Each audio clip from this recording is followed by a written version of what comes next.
Hello students आज हम study करेंगे रिएक्टिविटी सीरीज़। रिएक्टिविटी सीरीज़ क्या होता है? एक्चुअली एक सिंपल बात बताती हूँ कि जैसे क्लास में कोई टीचर कोई काम देता है, होमवर्क देता है, तो कुछ स्टूडेंट्स होते हैं इमीडिएट एक्ट करते हैं, उनका टेस्ट एकदम तैयारी अच्छे से करके लाते हैं। और कुछ स्टूडेंट्स होते हैं आधा थोड़ा बहुत कर लेते हैं और कुछ बिल्कुल भी नहीं करते, ऐसा होता है ना। उसी तरह से मेटल्स में भी ये होता है कि कुछ मेटल्स कोई भी रिएक्शन इमीडिएट करती है, क्वाइट एक्टिव। कुछ मेटल्स थोड़ा मीडियम वे में होती हैं, रिएक्शन बहुत फास्ट नहीं होता, और कुछ में बहुत स्लो भी होता है। तो उसी तरीके से मेटल्स की भी एक रिएक्टिविटी सीरीज होती है, कौन सी मेटल ज़्यादा एक्टिव है, कौन सी मेटल कम एक्टिव है।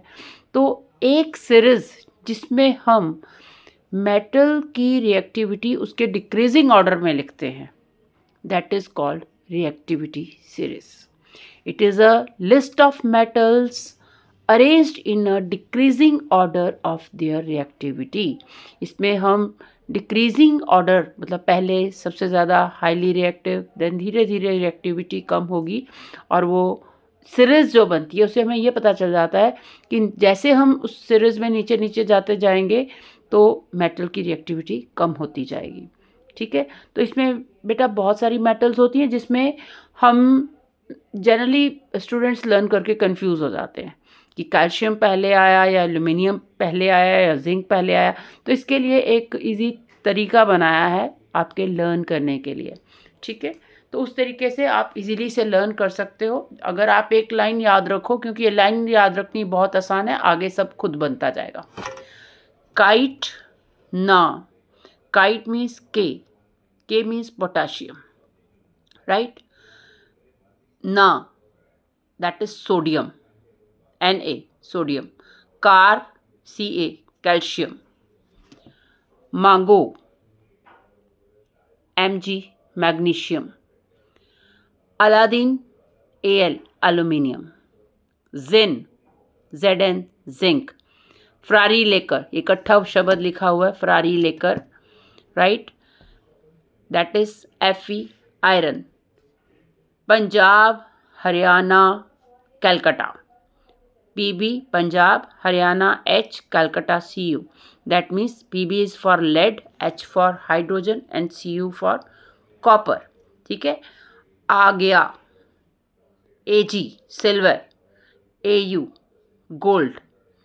ठीक है, और सीरीज खत्म हो गया. मतलब इतना आपको अपने 10th लेवल तक इतना सीरीज आप याद रखो, क्योंकि अब जब भी आप ये केमिकल रिएक्शंस वाला चैप्टर करते हो तो अगर आप इसके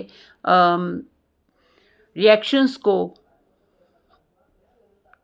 समझना चाहते हो तो आपको रिएक्टिविटी सीरीज का पता होना बहुत ज़रूरी है, और ये सीरीज लर्न होनी चाहिए, जिसका एक सिंपल सा तरीका है कि आप एक लाइन याद रखो. वो क्या? काइट ना कार मांगो, अलादीन जिन, फरारी लेकर, पंजाब हरियाणा कलकत्ता आ गया, और सीरीज ख़त्म हो गया. ठीक है, और सीरीज ख़त्म हो गया, और में गोल्ड आता है, सीरीज ख़त्म हो गया. जस्ट एक लर्न करने का तरीका है ये लाइन, लेकिन इससे आपको सारे मेटल्स के नाम मिल जाते हैं, इसी लाइन में मिल जाते हैं. ठीक है, तो ये सीरीज एज इट इज़ आप लर्न करोगे. अब इसमें जैसे है पहला पोटाशियम, दूसरा सोडियम, तो सबसे ज़्यादा हाईली रिएक्टिव क्या हुआ? पोटाशियम. उसके बाद कौन सा आया? सोडियम. उसके बाद क्या आया? Calcium, then magnesium, then aluminium. अब अगर आपसे ये पूछा जाए कि which is more reactive, calcium और एल्यूमिनियम, तो आप देख सकते हो सीरीज में कैल्शियम ऊपर है, तो calcium is more reactive than aluminium. इसके ऊपर बहुत सारे क्वेश्चंस बन सकते हैं. अगर आपको रिएक्टिविटी सीरीज आती होगी तो you can do these questions. ठीक है, थैंक यू.